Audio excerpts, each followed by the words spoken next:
बहुत साल पहले सोलापुर नाम के एक गांव में भूतिया हवेली थी। लोगों का मानना था कि वहां भूत रहते हैं और कई बार तो लोगों को वहां से गुजरते हुए भूतों का एहसास हुआ है। एक दिन उस गांव के सरपंच ने पंचायत बुलवाई, जिसमें सारा गांव इकट्ठा हुआ और यह राय मशवरा किया गया कि उस भूतिया हवेली को चारों ओर से दीवार घेर दिया जाए, जिससे वह हमारे बच्चों को नुकसान ना पहुंचा सके। तभी सेठ उठकर बोलता है कि कल मेरा बेटा अमेरिका से पढ़ के वापस आ रहा है। वह 2 दिन के लिए गांव में रुकेगा। उसको कानों कान ये सब भनक ना लगने पाए। उसके जाने के बाद मैं इन सब का प्रबंध करवा दूंगा। अगले दिन सेठ का बेटा मोहन अपने दोस्त श्याम के साथ गांव में आ जाता है।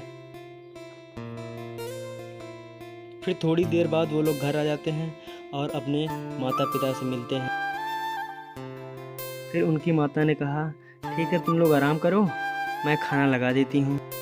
फिर मोहन ने कहा, हाँ माँ जल्दी खाना लगाओ, पेट में बहुत चूहे कूद रहे हैं। फिर दोनों अपने कमरे की ओर चल देते हैं और रात में खाना वाना खा के दोनों बहुत थके होते हैं तो गहरी नींद लगी होती है, सो जाते हैं। अगले दिन उन्होंने अपने पिताजी से कहा, पिताजी हमें गांव घूमना है, तो हम लोग जा रहे हैं गांव घूमने के लिए।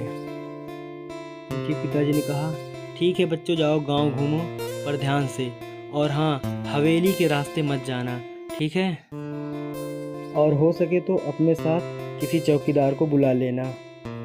पर सेठ के बेटे ने मना कर दिया और बोला कि मुझे इसकी कोई ज़रूरत नहीं है।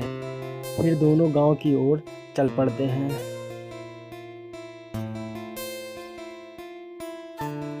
फिर वो लोग गांव घूम के घर वापस लौट रहे थे।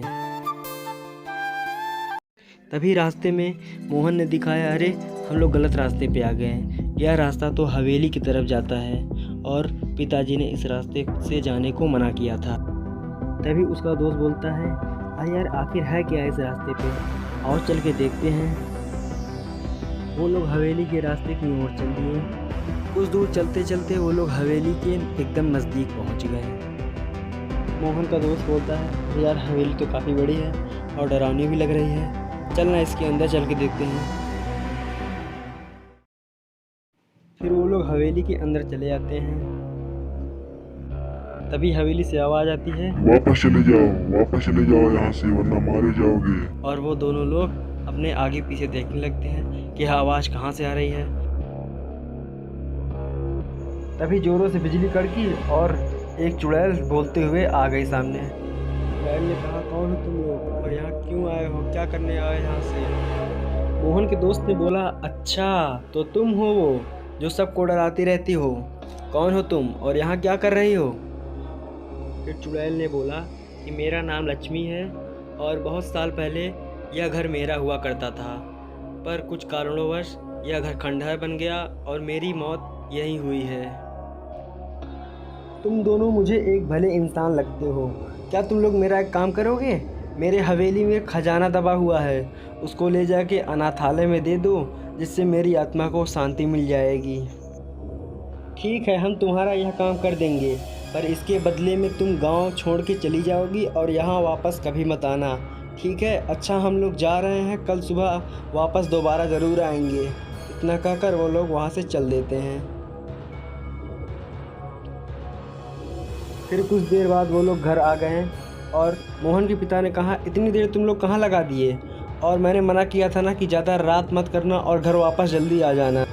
फिर मोहन ने अपने पिताजी को हवेली में हुई सारी बात बता दिया। फिर मोहन और उनके पिता वो लोग सब साथ में हवेली की ओर चल दिए। हवेली की ओर पहुंचते ही वो लोग सीधा अंदर चले गए।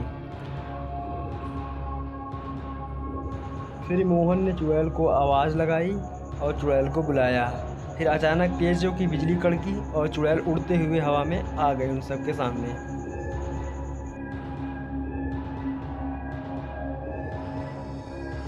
फिर चुड़ैल ने कहा, अरे तुम लोग तो सच में बहुत बहादुर हो, मुझे तो लगा था तुम लोग इस बार डर के भाग जाओगे और वापस नहीं आओगे। चलो ठीक है, अब वादे के अनुसार तुम लोग मेरा सारा खजाना अनाथ आश्रम में दे दो। फिर मोहन के पिता ने कहा, ठीक है। मैं वादे के अनुसार तुम्हारा खजाना खुद मैं अनाथ आश्रम में दान करके आऊँगा, पर हाँ, इस गांव को तुम हमेशा के लिए छोड़ के चली जाओगी।